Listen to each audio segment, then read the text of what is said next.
Ketemu lagi di channel Ahmad Kiwan. Kali ini kita coba membahas tendensi sentral atau ukuran pemusatan data. Ada 3 nilai yang sering dipakai untuk menghitung ukuran pemusatan data atau tendensi sentral, yaitu min, median, dan juga modus. Tendensi sentral sendiri adalah setiap bilangan yang bisa dipakai sebagai wakil dari deretan nilai. Wujudnya berupa satu bilangan saja, namun dengan satu bilangan itu akan dapat tercermin gambaran secara umum mengenai deretan nilai tersebut. Tujuan menghitung tendensi sentral adalah untuk menemukan skor single atau skor tunggal yang paling khusus atau yang paling representatif dalam kelompok. Jadi hanya satu nilai saja, namun dapat mewakili satu kelompok. Itu merupakan tujuan dari menghitung tendensi sentral. Kita lihat sifat dari tendensi sentral. Yang pertama, min. Min adalah nilai yang diperoleh dengan cara menjumlahkan semua nilai pengamatan dibagi jumlah seluruh pengamatan dalam agregat. Min juga disebut dengan nilai rata-rata. Sifatnya yang pertama, min ini mempertimbangkan semua nilai pengamatan. Kemudian yang kedua, dapat dimanipulasi secara matematis sehingga dapat dipergunakan untuk keperluan statistik. Kemudian yang ketiga, hanya berlaku untuk data kuantitatif. Kemudian yang keempat, sangat dipengaruhi oleh nilai ekstrim. Nilai ekstrim di sini baik besar maupun kecil. Jadi jika dalam satu agregat ada nilai yang besar, ada nilai yang kecil, itu sangat mempengaruhi nilai min. Kemudian bagaimana cara menghitung min? Kita menggunakan rumus Px sama dengan sigma xi per n. N adalah jumlah observasi, ya. Kita lihat contoh soal. Misalnya tunjangan lembur 10 pegawai di Rumah Sakit X pada bulan Januari tahun 2018 dalam satuan ribu rupiah adalah 90.000, 120.000, 160.000, 180.000, 190.000, 90.000, 90.000, 180.000, 70.000, 160.000, dan 100.000. Maka min dari data di atas ini adalah, rumusnya adalah Px sama dengan sigma xi per n. Sigma xi adalah jumlah semua observasi. Jumlah semua observasi, ya, ini ya. Maka kita jumlahkan dulu semua nilai yang kita observasi. 90.000 tambah 120.000 tambah 160.000 tambah 180.000 tambah 160.000 tambah 90.000 tambah 180.000 tambah 70.000 tambah 160.000 tambah 100.000 dibagi 10. Jumlah keseluruhan hasil observasi ini adalah 1340 dibagi n-nya adalah 10, didapat 134. Artinya min dari deretan nilai ini adalah sebesar 134. Jadi rata-rata tunjangan lembur 10 pegawai di Rumah Sakit X adalah Rp134.000 pada bulan Januari tahun 2018.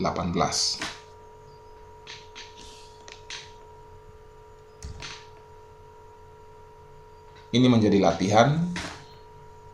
Silakan teman-teman bisa mencoba menghitung min dengan menggunakan soal ini.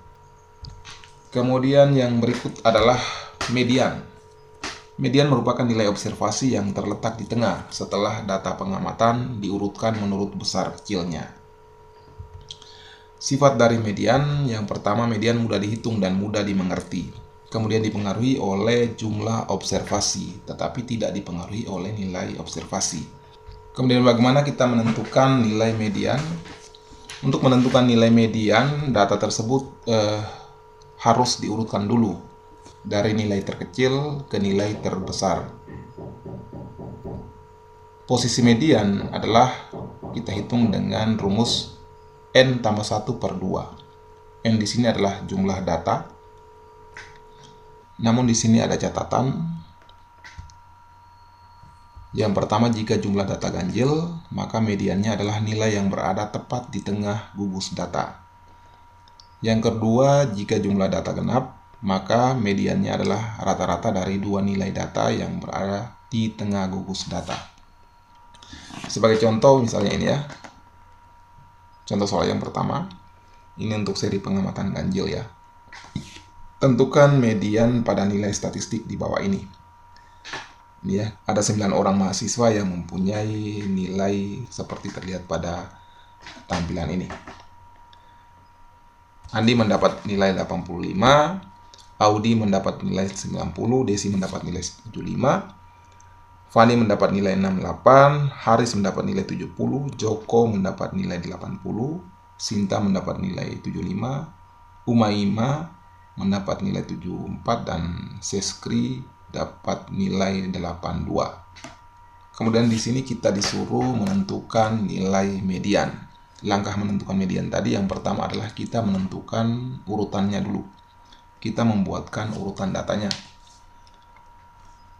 Setelah diurutkan seperti pada tampilan di sini, ya, 68, 70, 74, 75, 75, 80, 82, 85, 90. Jumlah mahasiswa 9 orang, maka sudah ketahuan N-nya adalah 9.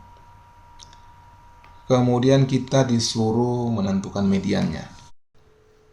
Kita pasang rumus yang tadi. Rumus median tadi adalah N tambah 1 bagi 2. N adalah jumlah mahasiswa, ada 9 orang.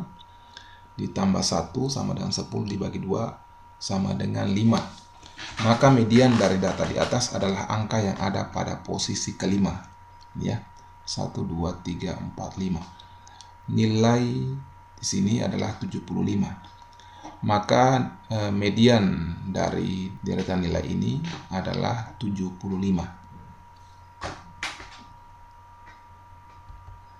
Contoh kedua, seri pengamatannya genap. Kita disuruh hitung median pada deretan angka berikut. Ya. Dapat kita lihat pada tampilan ini. 13, 14, 15, 10, 12, 13, 15, 20, 21, 25. Kita coba selesaikan. Yang pertama kita ketahui perlu kita lakukan adalah kita mengurutkan dulu datanya. Dapat kita lihat pada tampilan ini. Setelah kita urutkan, kemudian jumlah datanya adalah 10. Ya. Ini merupakan seri pengamatan genap. Maka mediannya adalah kita menggunakan rumus yang tadi. N tambah 1 per 2. Hasilnya adalah 10. Tambah 1, N ini adalah jumlah data. 10 tambah 1 per 2. Hasilnya adalah 5,5. Maka mediannya adalah rata-rata dari data kelima dan data ke-6. Data kelima di sini 1, 2, 3, 4, 5, 14. Ya, data kelima kita adalah 14. Data ke-6 adalah 15. Nah, maka karena di sini mediannya adalah rata-rata dari data kelima dan data ke-6. Data kelimanya adalah 14, data ke-6-nya adalah 15. Maka rata-ratanya adalah setengah dikali data kelima ditambah data ke-6, yaitu 14 tambah 15, sama dengan 14,5. Ini merupakan mediannya. Jadi mediannya adalah sebesar 14,5.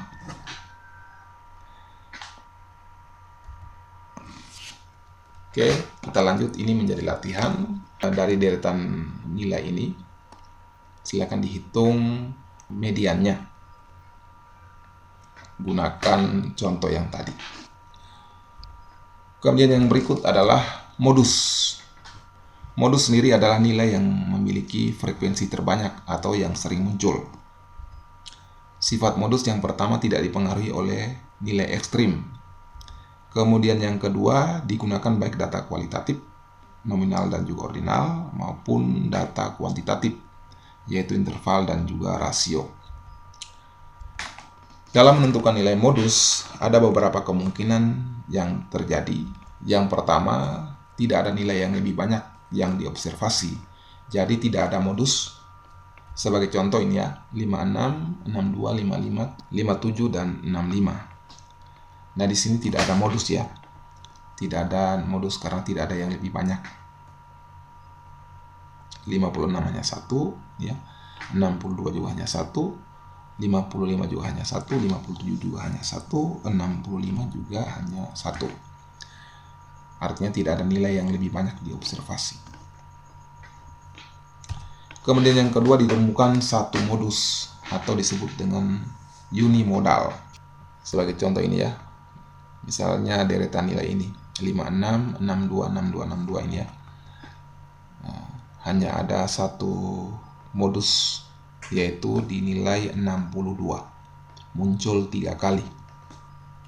Kemudian yang berikut, ditemukan ada 2 modus atau disebut dengan bimodal. Sebagai contoh ini ya, ada 2 modus di sini yang muncul, yaitu nilai 58 juga muncul 2 kali dan 62 muncul 2 kali. Kemudian yang ketiga, ada lebih dari 3 modus atau disebut dengan multimodal. Sebagai contoh ini ya, ini 55 muncul 2 kali, 56 juga muncul 2 kali, 62 juga muncul 2 kali. Jadi ada lebih dari atau sama dengan 3 modus. Ya.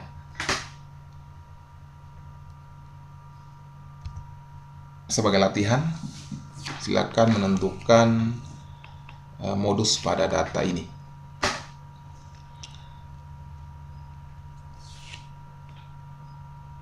Oke, baik. Sekian penjelasan dari saya tentang tendensi sentral, yaitu nilai min, median, dan juga modus. Nantikan pembahasan statistik untuk topik-topik lain selanjutnya. Sekian dan terima kasih.